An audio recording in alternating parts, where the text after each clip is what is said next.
ಅದ್ರಲ್ಲಿ ಏನು ವಿಶೇಷ ನನಗನ್ಸ್ತತೆ ಇಡಿ ನೋಟಿಸ್ ಕೊಟ್ಟಿರುವಂಥದ್ದು ಮುಖ್ಯಮಂತ್ರಿಗಳಿಗೆ ಅಥವಾ ಅವರ ಸಂಬಂಧಿಕರಿಗೆ ಅದ್ರಲ್ಲಿ ಏನು ವಿಶೇಷ ಇಲ್ಲ. ಹಿಂದೆ ಯಡಿಯೂರಪ್ಪನವರು ಮುಖ್ಯಮಂತ್ರಿ ಆಗಿದ್ದಾಗ CBIನವರು ಕೊಟ್ಟಿದ್ರು, ಇಡಿ ಕೊಟ್ಟಿದ್ರು, ಲೋಕಾಯುಕ್ತ ಕೊಟ್ಟಿದ್ರು, ಹಾಗೇನು ಸುದ್ದಿನೇ ಆಗಿಲ್ಲ. ಈಗ ಯಾಕೆ ಸುದ್ದಿ ಆಗ್ಬೇಕು? ಅದೊಂದು ಕಾನೂನುಬದ್ಧವಾದಂತ ಸಂಸ್ಥೆಗಳದು, ದೇಶದಲ್ಲಿ ರಾಜ್ಯದಲ್ಲಿ ಇರುವಂತ ಸಂಸ್ಥೆಗಳು. ನಿಮ್ಗೆ ಇಡಿ ನೋಟಿಸ್ ಕೊಟ್ರೆ ಮಾತ್ರ ಸುದ್ದಿ ಆಗ್ತೈತೆ, ಲೋಕಾಯುಕ್ತ ನೋಟಿಸ್ ಕೊಟ್ರೆ ಸುದ್ದಿನೇ ಆಗಲ್ಲ. ಯಾಕೆಂದ್ರೆ ಲೋಕಾಯುಕ್ತ ಏನು ಮಾಡಲ್ಲ ಅಂತ ತಿಳ್ಕೊಂಬಿಟ್ಟಿದ್ದೀರಾ?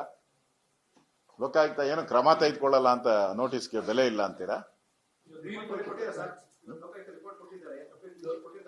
ಅಲ್ಲ, ಅವ್ರ ಅಧಿಕಾರಿಗಳು ತಪ್ಪು.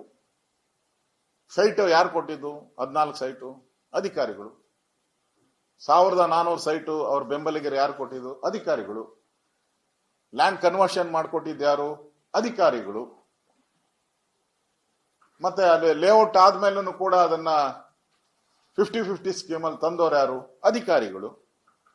ಕೊನೆಗೆ ಅಧಿಕಾರಿಗಳು, ರಿಪೋರ್ಟ್ ಅಲ್ಲಿ ಅಧಿಕಾರಿಗಳು ಅಷ್ಟೇ.